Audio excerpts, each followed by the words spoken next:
ഇപ്പൊ 50 കൊല്ലത്തെ ഇടതു ഭരണം അത് ദുർഭരണമായിരുന്നു കോഴിക്കോട് കോർപ്പറേഷനിൽ എന്നാണല്ലോ നിങ്ങൾ ആരോപിക്കുന്നത്, തെളിവുകൾ ഉണ്ടെന്ന് പറയുന്നത്. ഇങ്ങനെ ഒരു ദുർഭരണം, നിങ്ങളെ കോട്ട് ചെയ്താണ് പറയുന്നത്, എൻ്റെ അഭിപ്രായമല്ല.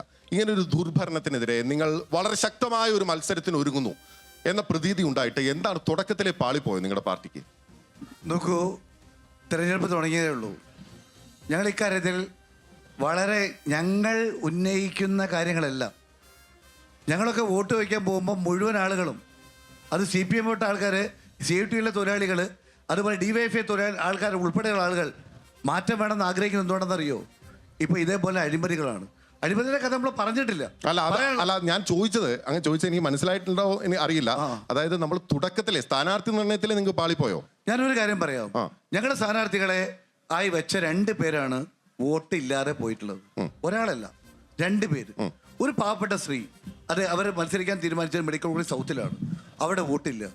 ഞാൻ ഇന്ന് കഴിഞ്ഞ ഒരാഴ്ചയായി വീടുകൾ കയറുമ്പോൾ അവിടെ തെരഞ്ഞു പിടിച്ച്, അത് മിഷീൻ്റെ തകരാറാണെന്നാണ് ഇവർ പറയുന്നത്, തെരഞ്ഞു പിടിച്ച് UDFിൻ്റെയും കോൺഗ്രസിൻ്റെയും വോട്ടുകൾ മാത്രം ഇല്ലാതെയായി പോവുക, ആവിയായി പോവുക. എന്നാൽ CPMൻ്റെയും BJPൻ്റെയും 25 കൊല്ലം മുമ്പ് അവിടെ നിന്ന് വീട് പൊളിച്ച് അവിടെ കെട്ടിടങ്ങൾ, സമുച്ചയങ്ങൾ ഉണ്ടാക്കിയിട്ട് ആ കെട്ടിട നമ്പറിൽ അവർക്ക് ഇപ്പോഴും CPMമാർക്ക് വോട്ടുണ്ട്. അതൊക്കെ ഒരു മായയാണ്. പിന്നെ താങ്കൾ പറഞ്ഞു ഈ 50 കൊല്ലം എങ്ങനെയായത്? 50 കൊല്ലത്തിന് മുമ്പ് കോഴിക്കോട് നഗരസഭ മാത്രം ഉണ്ടായിരുന്ന കാലത്ത് ഞങ്ങൾക്ക് 34 സീറ്റ് കിട്ടി. അന്ന് 50 സീറ്റേ ഉണ്ടായിരുന്നുള്ളൂ. വഴിച്ച് ബേപ്പൂരും ചെറുവണ്ണൂരും എലത്തൂരും CPMൻ്റെ കോട്ട എന്ന് പറയുന്ന സ്ഥലങ്ങൾ ഇങ്ങോട്ട് കയറ്റിയപ്പോഴാണ് നമ്മൾ പുറകോട്ട് പോയത്. ഒരു കാര്യം പറയാം.